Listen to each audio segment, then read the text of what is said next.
This podcast is brought to you by the American Enterprise Institute. If you like what you hear, please subscribe, rate, review, and share. Thanks for listening. Here's our show. What in the hell's going on? What the hell is going on? What the hell is going on? I don't know what the hell he's talking about. You don't have to know what the hell is on it. What the hell's the matter with these guys? We don't know what's going on. What the hell's going on? Who in God's name knows what it's all about?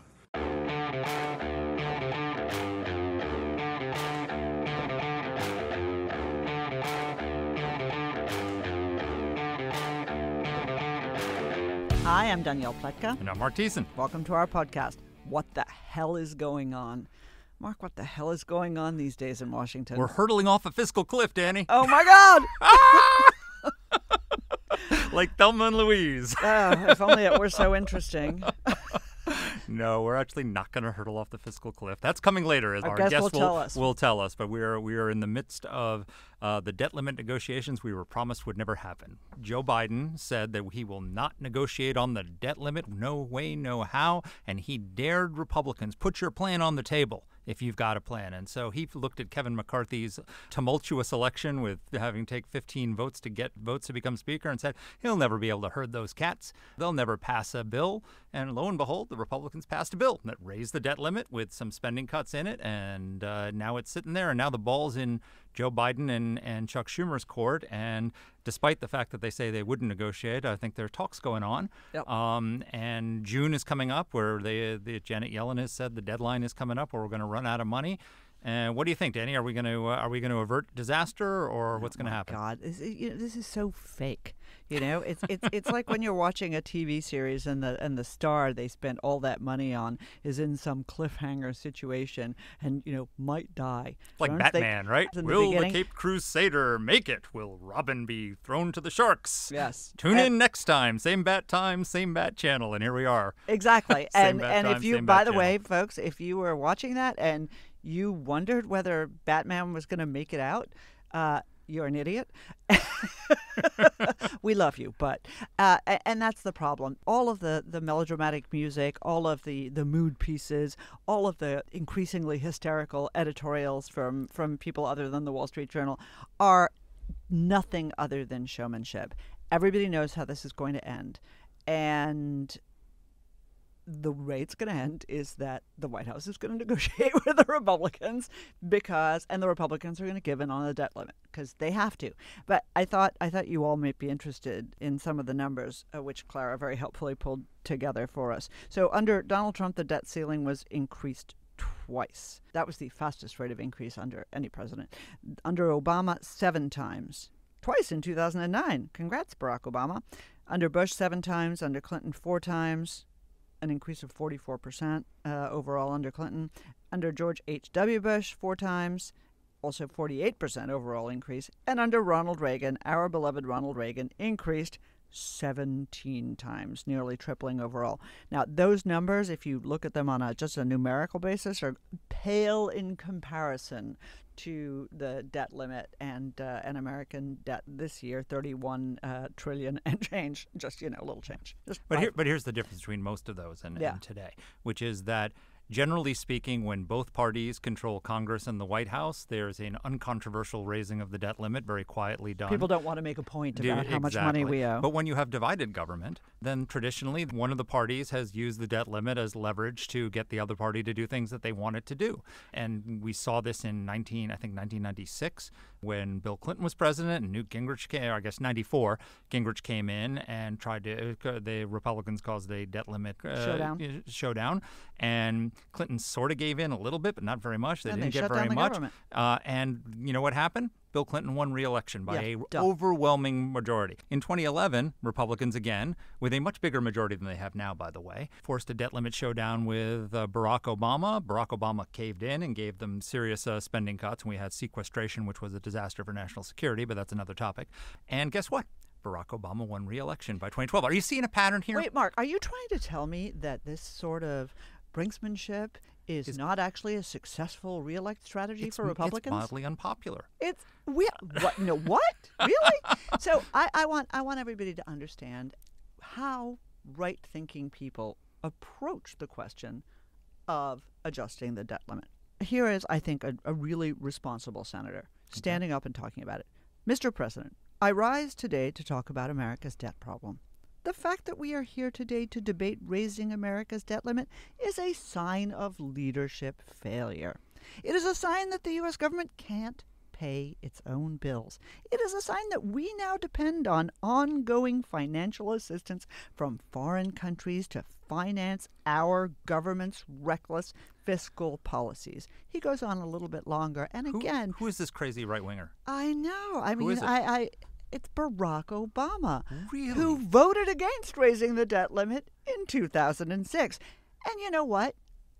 What he said was exactly right. Now, of course, when he became president, he no longer agreed with those policies, but Among he's other policies. that he among the many policies he didn't agree with. But he's exactly right. And all of this is getting lost, right? All of this BS political mood music that's going on. Will they? Won't they? Oh my God, we'll get downgraded. Oh my God, costs will rise by 28%. You know, all of this stuff is nothing other than rubbish, in a word, to talk about the negotiations.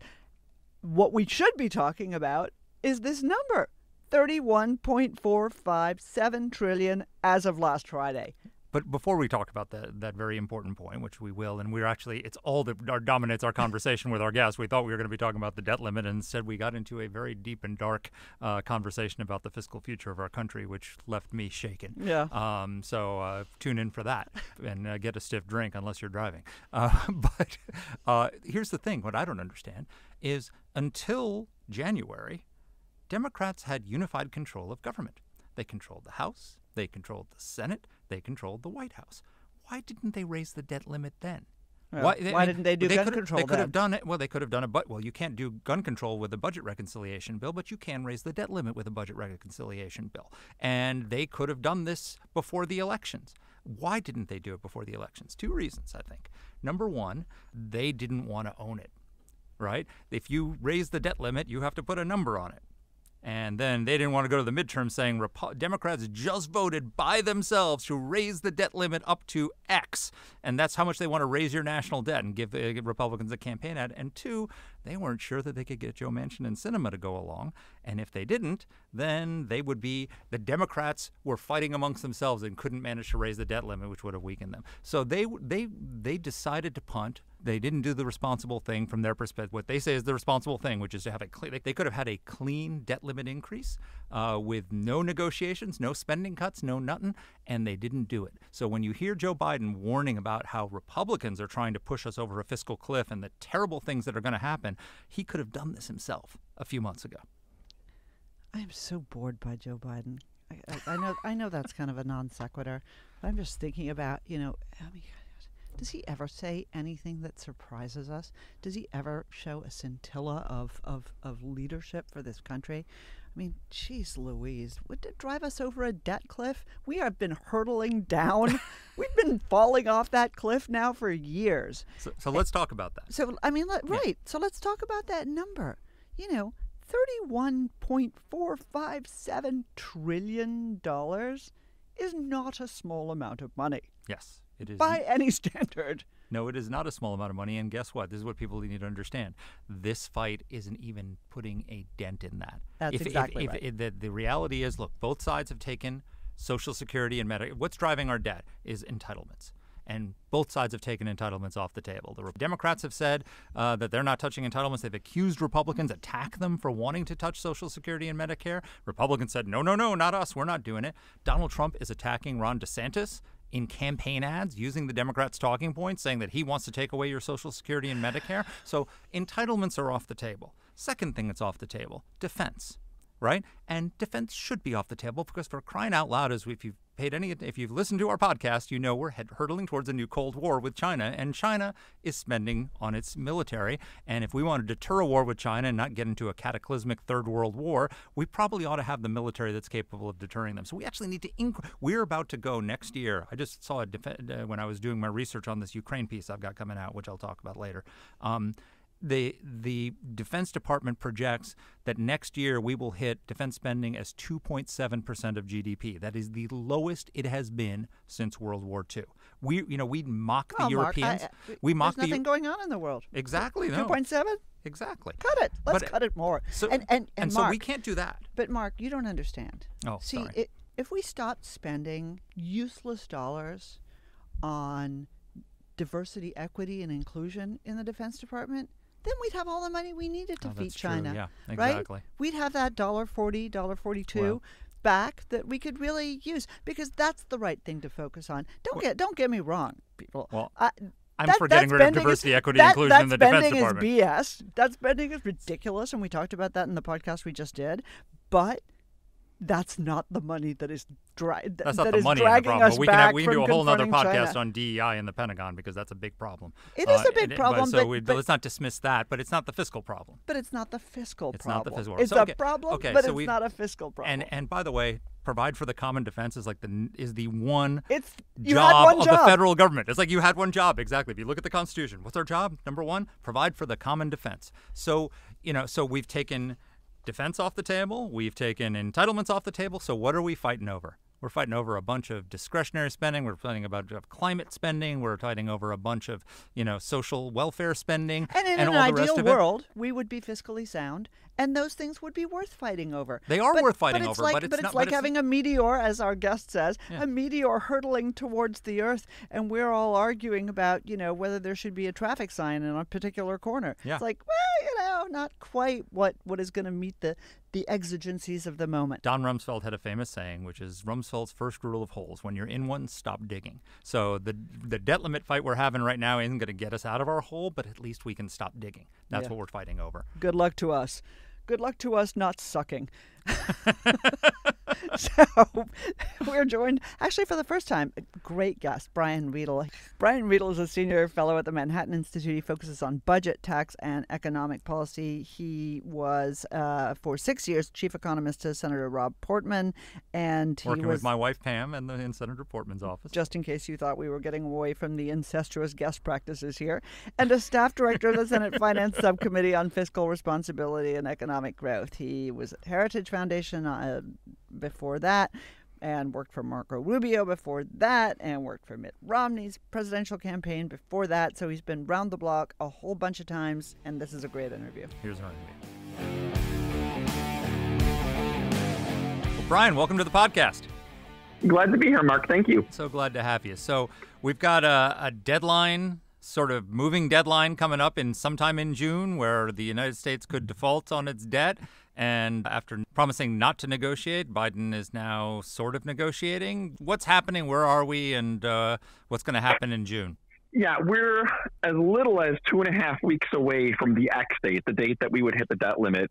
It could be anywhere from June 1st to even as late as mid-August, depending on how corporate tax receipts come in.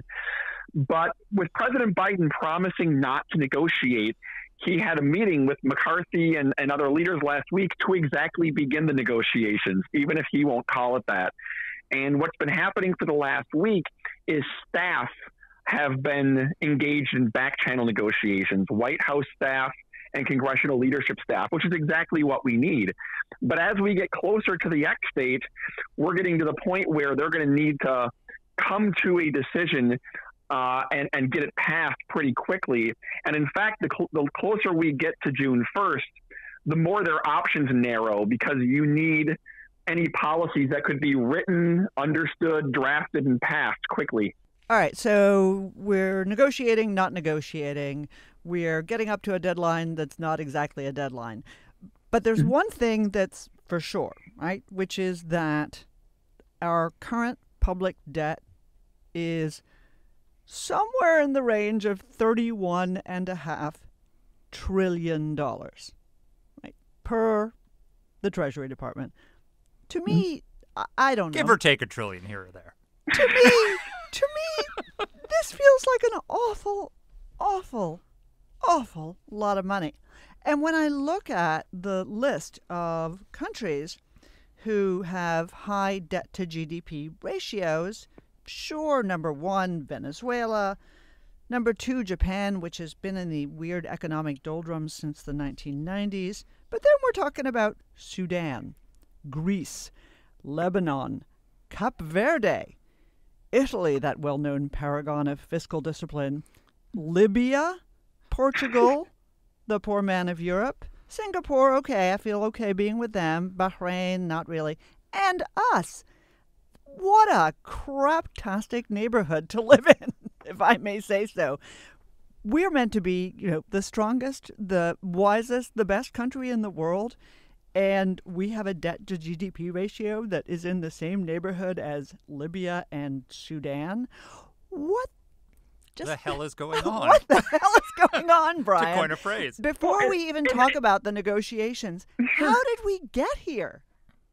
Well, it's going to get worse. I mean, we got here because we got here because politicians won't make difficult decisions. They pander and pander and pander, and they put spending programs in the permanent baseline to grow forever every year without a vote.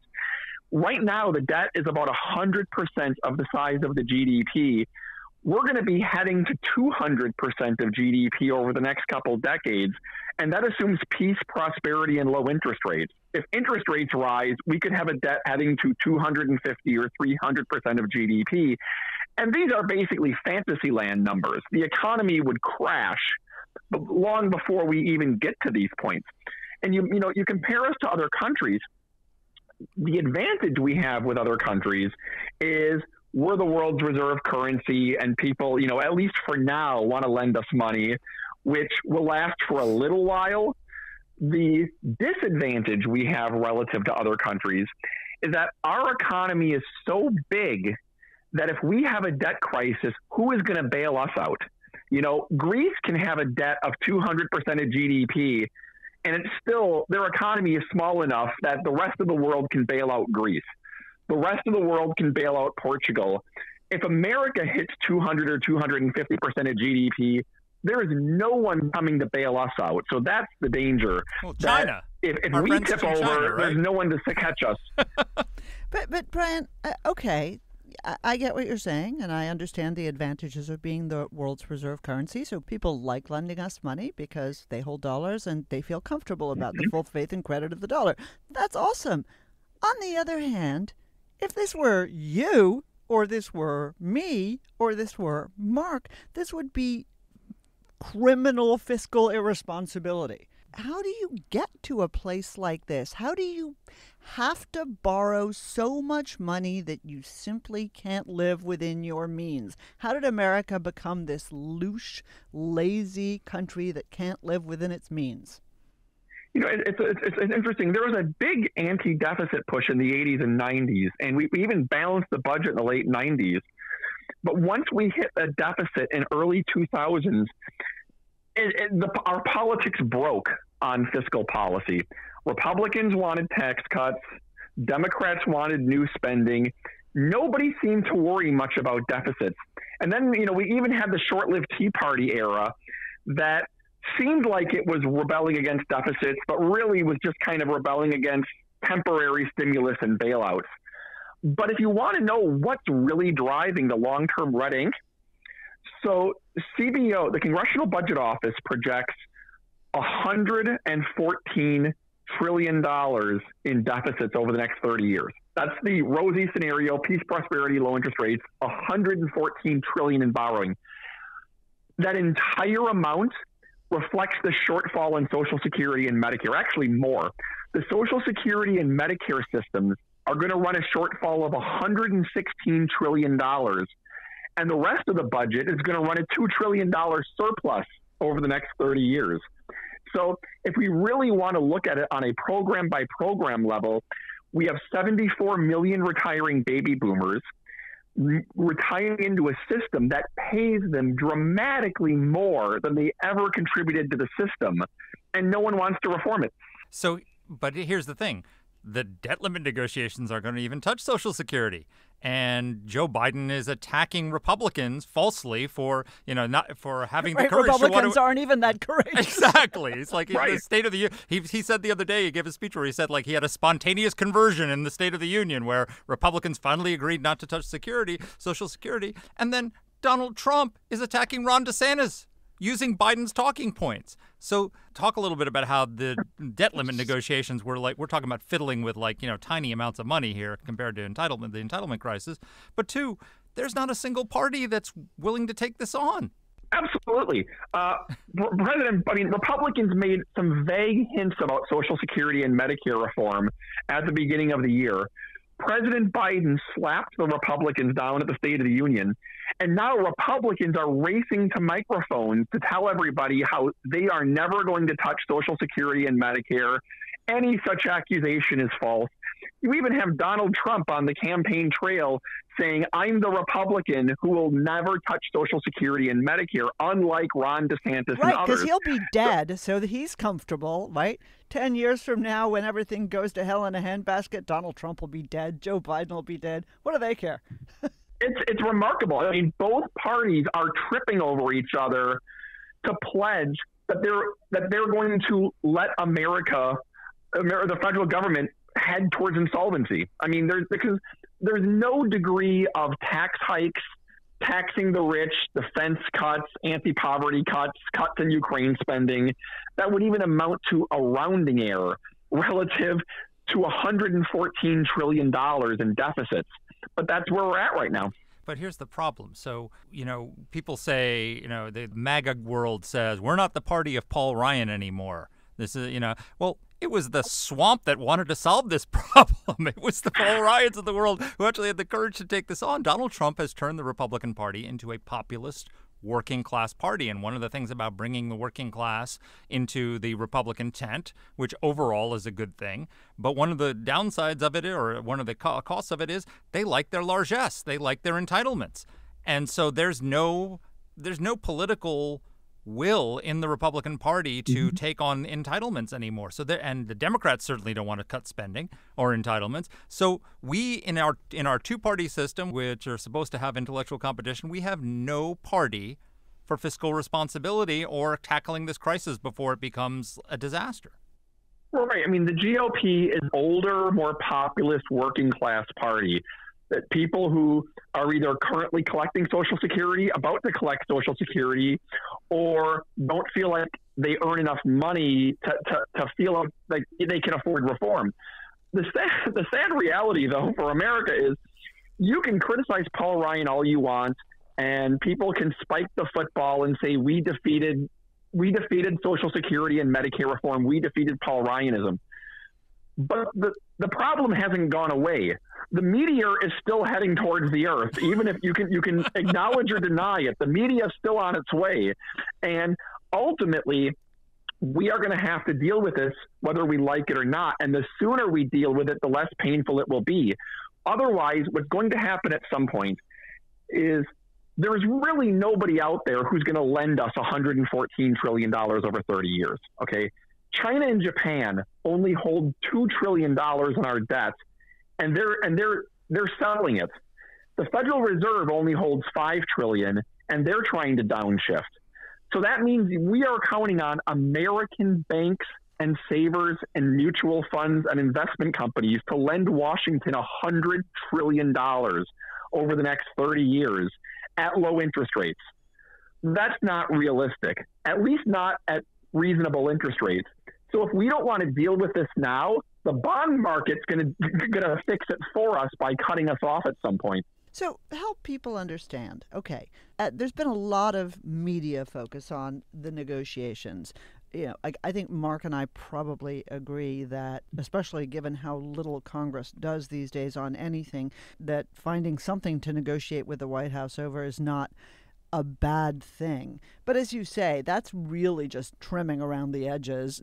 Even the savings that people contemplate, would be a drop in the bucket. So what is the right step forward?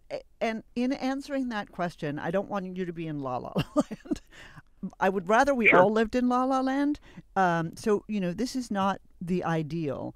What are the practical next steps that good, responsible politicians, if they existed, would be taking? That's a great question. Well, I do support a lot of what Republicans are doing now on the debt limit on the principle of first do no harm. I mean, discretionary spending caps are not going to fix the long-term budget, but they can at least help us stop digging and making it worse. So the first step, stop digging, cap discretionary spending, do the low-hanging fruit. But from there, We need to get both parties together to address Social Security and Medicare as soon as possible. And this means for Republicans, you're going to have to put taxes on the table too. And that's for two reasons. First, I've run the numbers. It's really hard to close a $114 trillion 30-year deficit, or even half of it, on just Social Security and Medicare savings. You would have to completely devastate Social Security and Medicare in ways that would be unrealistic. So policy-wise, you can't get there entirely on spending cuts. And politically, we're not going to have Republicans win some 80-seat majority where they're going to come off and do a massive Social Security and Medicare reform with no taxes on the table. That's not realistic. And if they did, the backlash would be so big that they'd get kicked out of office and it would be repealed the next day. So both parties have to put everything on the table. Again, most of the savings are going to have to come from Social Security and Medicare because that's what's driving the red ink. But even, we're going to have to put taxes on the table. And one other point on putting taxes on the table, the longer we wait, the more tax heavy the final solution is going to be. Because if we wait 10 or 15 years from now, when the baby boomers are all 85 years old, you're not going to be doing much to cut Social Security and Medicare when they're 85 years old. And you can't start to phase in spending reforms in the middle of a debt crisis. You're going to be more drastic and tax heavy the longer you wait. So I would rather take a bad deal now than a horrible deal in 15 years. But Brian, let me just follow up for a second. Okay, so we're going to have to do this through spending cuts and revenue gains. My marginal tax rate is 51% right now. And that doesn't include the personal property taxes that I'm paying to the state of Virginia, or the sales taxes that I'm paying to the District of Columbia, or any of the other indirect and even direct taxes. Okay, now I'm a lucky person, I've got a house and a car, and, all that is great. I'm sorry, who are we raising taxes on? Is it going to be Warren Buffett? Because then I'm good. Is it going to be Elon Musk? Okay. But I mean, as best I can tell, every tax raise actually has ended up hitting normal people. And on spending cuts, on discretionary spending cuts, I'm 2 years off from Social Security.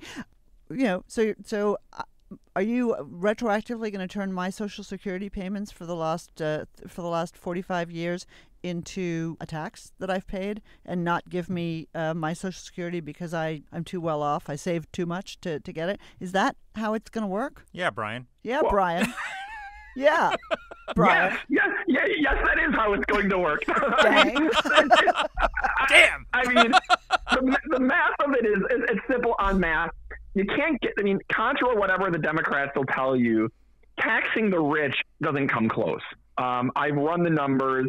You could seize every dollar of billionaire wealth. You could tax the rich at 100%. It wouldn't come close. Middle class taxes are where most of the revenue actually is.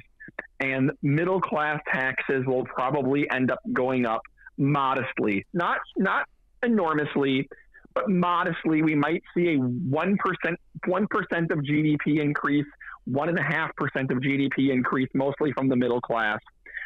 On Social Security and Medicare, the time to exempt all retirees or everybody over the age of 50 was 15 years ago. This is why the reason President Bush was pushing Social Security reform in 2005 is not because Social Security was going bankrupt in 2005, but because that was the last chance to say that everyone over 50 is going to be grandfathered out. Well, now it's too late to grandfather everybody out, because right now, if you did that, you'd be grandfathering out the 74 million baby boomers who are driving the problem. It's too late.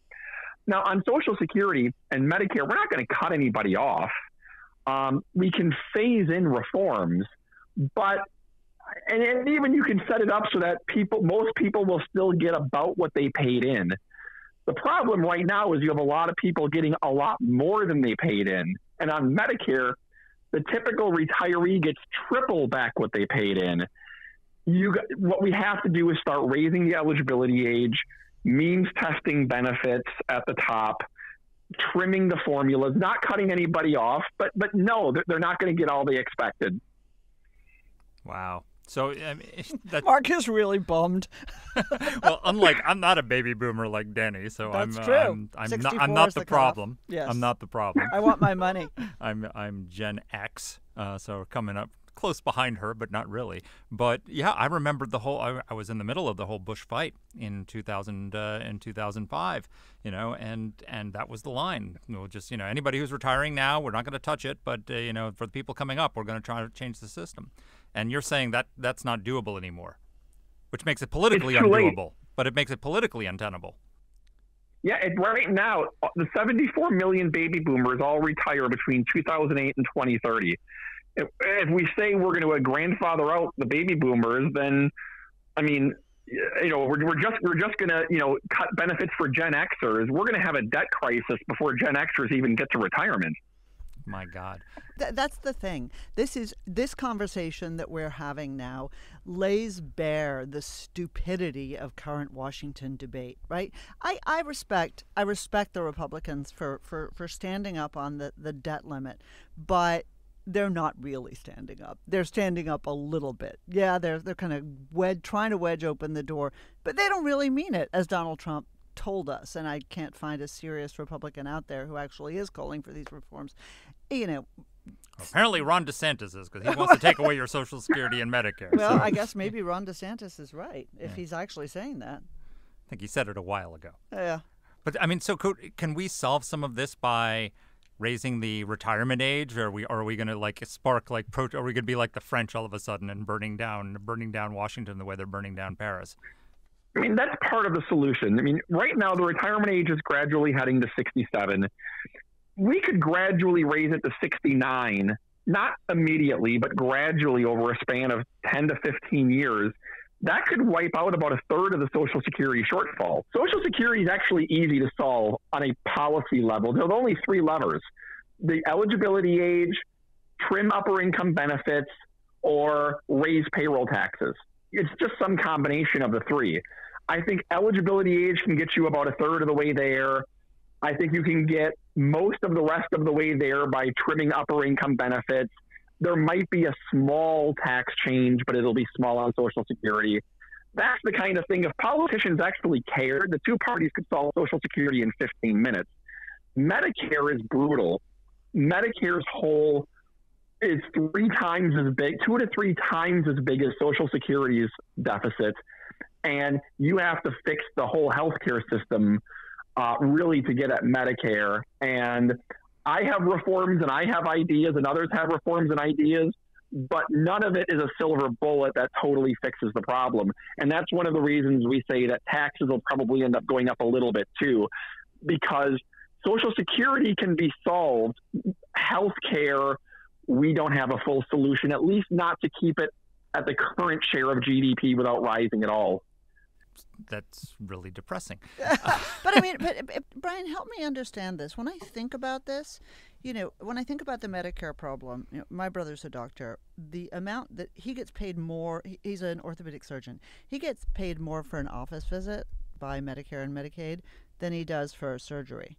That's number one. And the numbers are so abysmal. I mean, when I say abysmally small, I'm talking actually, what normal people would think is abysmally small, right? That's number one. Number two, the answer that a lot of people have is, right, that's why everybody should be on the kind of system that governs Medicare and Medicaid. Medicare for all. It's working so great. Let's give it to everybody. So I told Mark, my husband and I were in London recently. We were having coffee with a friend of ours who was the Minister of Health. He told us that the average wait time for an ambulance in the UK is 45 minutes. Oh, it's falling apart over there. Yeah. I mean, so if you care about inequality and you care about, these sort of standards, then it's only going to get worse if these things don't get fixed. Why does nobody make that argument?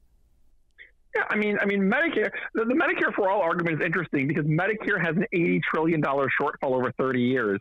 And people's response is, that sounds great. Let's put more people on.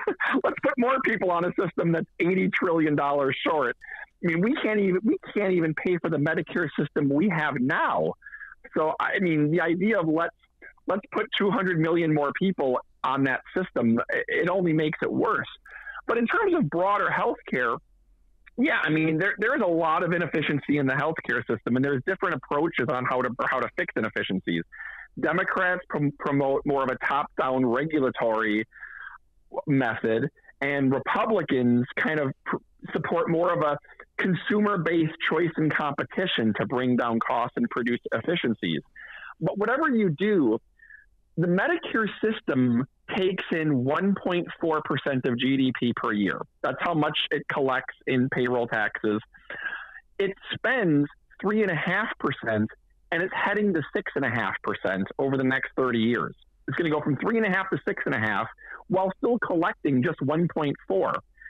So if you want to totally fix Medicare on the spending side, you have a long ways to go. You have to get a lot of efficiencies to go from a projected 6.5 anywhere close to a system that only collects 1.4. And that's why, the best I can do is maybe get Medicare down in my reforms to about 4% of GDP, and that's pretty brutal. And even then, you're still running a 2.5% of GDP deficit. And so we have a lot of work ahead of us with getting healthcare costs down. But yeah, the European system really can't be replicated in America. And even if it could, there's a lot of waits and lines and rationing that the Americans would never accept. And people don't realize that. And then on top of that, you've got the problem that as the baby boomers age, you have it used to be that we had multiple people paying in for every retiree. That's going to flip upside down. But that also has all sorts of problems because you've got like the long-term care problem now. You're going to have nobody will die. I mean, the reality is healthcare is getting better, so people are living longer, and there's going to be nobody to care for them. We don't have any kind of long care system here in the United States, and they're not going to have. They haven't had enough children and grandchildren to take care of them, so that's going to be. That's why Medicaid costs. That's why Medicaid costs are going to soar too, because Medicare doesn't cover all the long-term care, so they're all going to be dumped into a Medicaid system, and those costs are going to explode too. Brian, exit question from me. What is going to force our political leaders to take this on? What kind of a shock to the system, what kind of a crisis is going to get them to a place where they know they have to address this? Well, you either need the public to get motivated on their own, which I think is highly unlikely, or some sort of crisis to force their hand. Now, in 10 years, the Social Security Trust Fund is supposed to hit insolvency. Theoretically, that could motivate Congress to fix Social Security. I'm not sure it will, because in the meantime, Social Security's deficits are already being bailed out by general revenues. My worry is when you get to that point with Social Security, they're just going to continue bailing it out with general revenues like they were before the trust fund hit zero. And that means if the public doesn't care and the Social Security Trust Fund doesn't motivate something, you may have to wait until you have a crisis. You may have to wait until the bond market gets nervous and says, we're not going to keep lending you these exorbitant rising amounts of money at modest interest rates. And once the bond market takes the punch bowl away and interest rates start rising, then you have no choice. And of course, at that point, the reforms are much more painful. I'm trying really hard to try to get us these issues before a crisis, but nothing gets people's attention except a crisis. My exit question is simple. Do you have any good news for us? Yeah, Brian. Hey, Brian. You're a downer. I don't really, I mean, on fiscal issues, the good news, I guess you could say, is we're going to get a deal. We're going to get a deal on the debt limit. It may not necessarily be a deal that fixes our budget. But no, I mean, it's hard to give a lot of good news on this. Ultimately, I think this ends with us looking like Europe. I think we end up with about a 15% value-added tax and a payroll tax that's currently 15% rising up closer to 20 or 22%. That's how Europe funds their huge spending. I think we just end up in 20 or 30 years with middle-class taxes looking a lot like Europe. Hey, I I lied. said good news. I lied, though. I actually have a second exit question. I hear what you're saying. You are on the more conservative side of the aisle about these issues, although, not the populist side of the aisle. What are Biden's economists telling him about, why he doesn't need to do or propose any of these things? Other than he's going to be dead when this all happens. Other than, don't worry, sir, you'll be dead. Honestly, I know a lot of the economists in the Biden administration, and they are well aware of the problem. They have published reports on the problem. They all know about it. I think it is purely a matter of politics. I think it's kicking the can down the road, and we'll figure it out and let someone else solve it later. But this problem is not controversial among economists. Everybody sees the numbers. Everybody sees the unsustainability. It's just a matter of, especially in the White House, we always hear about how Biden's political team overrules their economic team, and that's probably what's happening. It's just not a fight they want to take on. And on that happy note, that note of integrity that characterizes everything that happens in Washington these days, thank you, Brian. Our podcast on the debt limit fight that got dark really fast. I know, jeez Louise. Thank you very much. It's been fun. Take care. Take care. So one of the things I will tell you is that when I'm writing my Washington Post column and I want to know what the hell is going on with the budget, the first person I call is Brian Riedel, and you can see why. He understands this. He crunches the numbers. He can give you the data. And there's no bombast. And there's no bombast, and it's not ideological. It's just straight up facts about where we're going, and they're facts that a lot of people don't want to hear, Danny. Well, but I mean, it's not even that people don't want to hear them. It's that there is a conspiracy of silence around them in our political world. When you have the President of the United States going before the assembled Congress for the State of the Union and accusing Republicans of finally coming around to his perspective, which is that we shouldn't touch the big drivers of this ginormous deficit. And then we have, on the Republican side, as you said, Donald Trump attacking Ron DeSantis for statements he made when he was being responsible about this these many years ago. You got to ask yourself, I guess we have the leaders we deserve because we don't want to have this conversation. But do we really want to end up with a 20-25% value-added tax like the Europeans? Do we really want to end up? There are some people in our part of the country who do. Well, I think Bernie Sanders would love it. Well, you know what? He should move to Italy. It's 22%. Knock yourself out, dude. Exactly. But move to Russia. Move to Venezuela. But I don't think the vast mass of Americans like paying more taxes. I don't think the vast mass of Americans like the prospect that they are going to have to cut further and further and further back for fewer and fewer and fewer services and work longer and longer and longer hours in order to pay Uncle Sam and then start working for themselves starting, in August, September, October, because you got to work the first 8 months of the year to pay the maw that is this federal government. I mean, I don't get where fiscal responsibility has gone out of fashion. I don't understand it. Well, because austerity isn't popular. It's all, yes. I'm going to cut your taxes. I'm going to give you free stuff. That's really either, good. That makes for a good campaign ad. I'm going to take away stuff from you and make you work longer and pay more. I mean, that isn't popular. Look, Macron, who is not my favorite leader by any standard. Say that again. Macron. C'est moi. Je parle très bien français. Moi aussi. Voilà. Next time we'll do our pretentious podcast in French. We have to say ho ho every time we say make a point. Lucky you can What say you, Danny?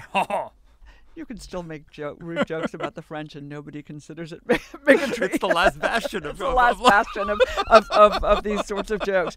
But even in France, right? They've got people demonstrating in the streets. I get it, but even in France, their president had the courage to raise the retirement age, which is the first step, right? Yep. And it is actually the easiest step. The first step to recovery. Yes. Is acknowledging the problem and doing something about it. Yes. He did it, and he got bullied, and he did it, and his popularity is in the crapper, and that's for that reason and for lots of other reasons, but he did it. Yep. He used his political capital to do something that was good for the long-term health of his country.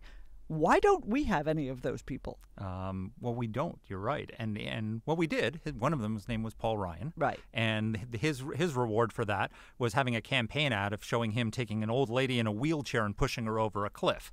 So that's where our politics is when it comes.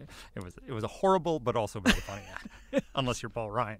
So Exactly. Paul, if you're listening, Sorry, Paul. I'm sure you are. Sorry, but here's the thing. We have differing levels of irresponsibility, political lack of courage and irresponsibility. So you've got the Republicans who don't want to take on the long-term problem, but they want to cut some spending, right? And then you have the Democrats who are like, yeah, hold my beer.